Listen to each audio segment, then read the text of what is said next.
The year is 1483, and England is in chaos.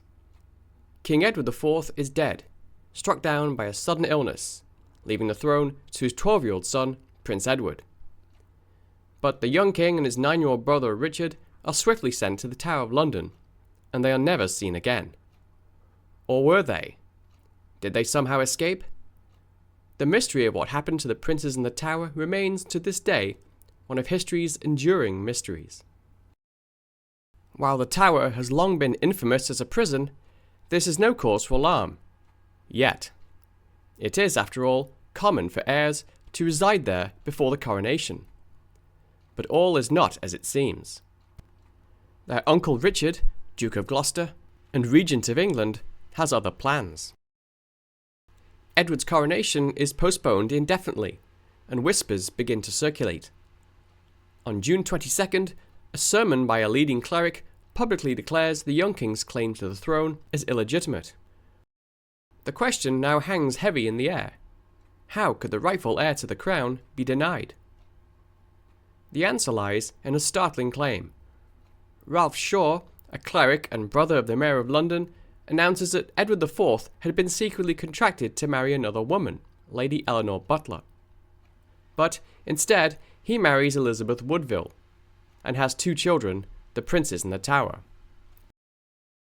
If true, Edward's marriage to Elizabeth would be invalid, and the children, and any claim, would be illegitimate. This is music to Richard's ears. On June 25th, a group of lords, knights and gentlemen formally ask him to take the throne. Parliament agrees, declaring the Duke of Gloucester the rightful King of England. And that was that.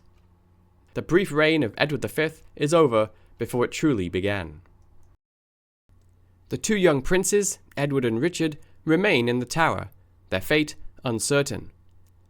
By summer's end, they vanish without a trace, their disappearance shrouded in mystery and tragedy.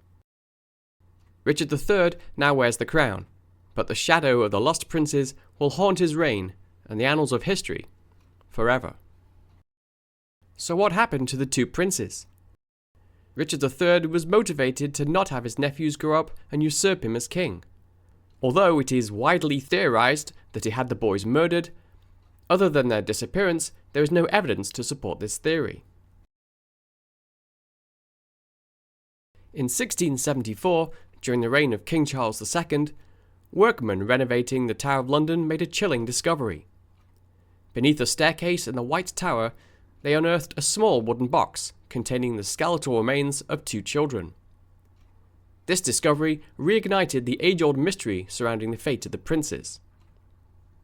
Could these bones belong to Edward V and Richard of York? Unfortunately, there was no way to confirm their identity. After all, DNA testing had not yet been invented. Therefore, Charles II ordered the remains to be placed in a royal urn and interred in Westminster Abbey, near the tomb of their sister, Elizabeth of York.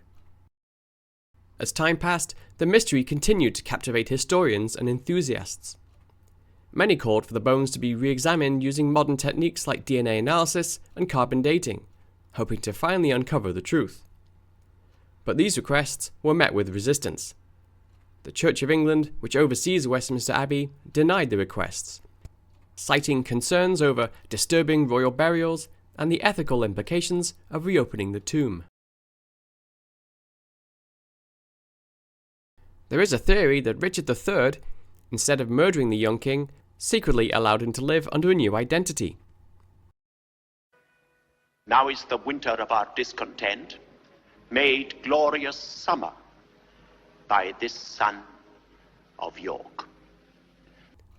Often portrayed as a villain, thanks in no small part to William Shakespeare, Richard may not have been as ruthless as his detractors claimed.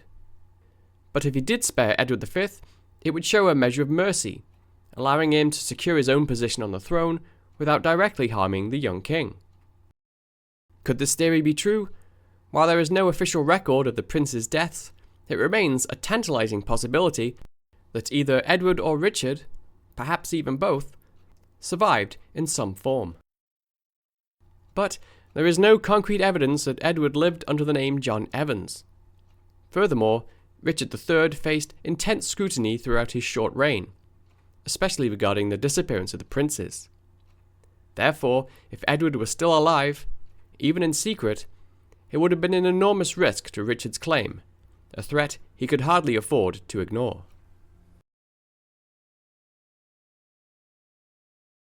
Throughout history, there have been several people claiming to be the lost princes. For example, in 1497, a man named Perkin Warbeck arrived in Ireland and declared himself to be Richard, the younger of the two missing princes.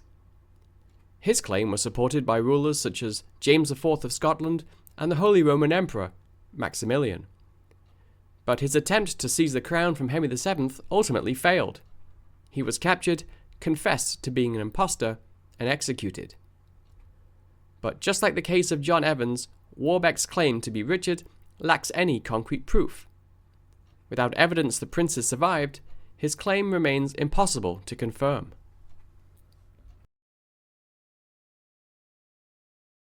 In 1485, Henry VII defeated Richard III at the Battle of Bosworth, ending the Wars of the Roses and establishing the Tudor dynasty. But his claim to the throne was weak, largely founded on conquest rather than lineage. As sons of the popular and long-reigning Edward IV had a far stronger claim to the throne.